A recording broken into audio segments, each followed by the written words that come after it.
কম বয়সে বিয়ে করলে আমার মনে হয় সবচাইতে বড় লাভ এটাই হয়, চোখের জেনা থেকে আমরা বেঁচে যাই, হাতের গুনাহ থেকে আমরা বেঁচে যাই, জেনার গুনাহ থেকে আমরা বেঁচে যাই, সমস্ত ব্যভিচার থেকে বেঁচে যায়। যুবক ভাই, এখন তোমার বয়স যদি 20 বছর হয় বিয়ে করে নিও, যদি 21 হয় করে নিও, বাট মানুষটা সঠিক হওয়া লাগবে। বিয়ের জন্য পারফেক্ট বয়স হচ্ছে তখন যখন জীবনের সঠিক মানুষ তুমি পাও।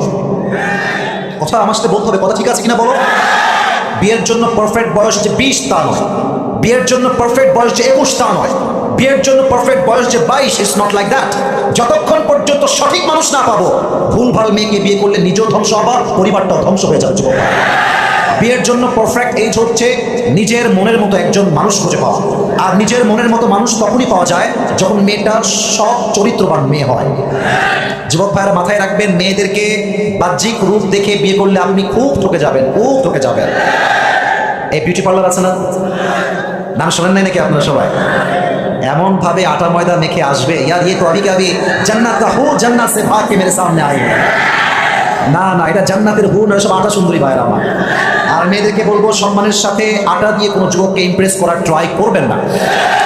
আপনি অবশ্যই মেকআপ মাখবেন, আপনি তো মেয়ে মানুষ, মাখবেন তো আপনি, আমি মাখবো নাকি? যুবক ভাইরা বলো বলো বলো, আপনি মাখেন, সমস্যা নাই, একটু কন্ট্রোলে মাখেন। এটা কি হাত হলো কাইলার কাইলা, আর এই মুখের অবস্থা এটা কি বলেন তো আপনারা ভাইরা? কালো মানুষও সুন্দর, ফর্সা মানুষও সুন্দর, বাট আপনি যখন বিয়ের সময় হাতে পায়ে মুখে মেকআপ মেরে বিয়ে করেন, যুবকটা আপনাকে ফর্সা মনে করে বিয়ে করেন। আর বাসর রাতের পর আপনি মুখটা ধুয়ে ফেলেন, এই যুবক বলে ইয়ার ইয়ে কোন হে কাজ আয়া হে। এই জন্য আমাদের যুবকদের জন্য মেসেজ একটা, বিয়ের জন্য পারফেক্ট বয়স তখন মনের মতো মানুষ পাবা। আমি মেয়েদেরকে অনেক সম্মান করি, due respect, with due respect বলছি আমার প্রিয় বোনেরা। আপনি মাথায় রাখবেন, শুধুমাত্র বোরকা পড়লে কিন্তু আল্লাহর দিনদার বান্দি হওয়া যায় না। যুবক, বোরকা পড়লে দিনদার যদি হতো, তাহলে ভালোবাসার দিবসে বোরকা পরে উল্টাপাল্টা করলো কারা? এরা কারা, কই থেকে আসছে? বোরকা পড়লে আসল দিনদার হওয়া যায় না।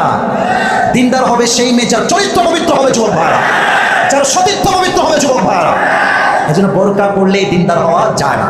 এই জন্য তোমাদের জন্য আমার message, this is very important message for all the people, for all the youngsters, for all the young people, যারাই তোমরা আছো। একটা কথা মাথায় রাখবা, তুমি যদি আজকে নিজেকে সফল করতে না পারো, এমন একটা দিন আসবে যখন তোমার আশেপাশের ভালোবাসার মানুষগুলোকে তুমি হারিকেন দেওয়ার খুঁজে পাবো না। আর যদি তুমি সফলতা অর্জন করতে পারো, যারা তোমাকে একটা সময় নেগলেক্ট করেছে, অবহেলা করেছে, তোমাকে জিরো মনে করেছে, তোমাকে সস্তা মনে করেছে, সফল হওয়ার পর তোমাকে স্যালুট করতে বাধ্য হয়ে যাবে। So try your best to become a successful man. নিজেকে সর্বোচ্চ ট্রাই করে সফলতার জায়গায় নিয়ে যাও। যে মেয়ের জন্য আজকে গাঞ্জা খাইয়া ঘুর পাচ্ছ না, ওই রকম হাজার হাজার মেয়ে তোমার পিছনে বিয়ের জন্য লাইন ধরে দাঁড়িয়ে যাও।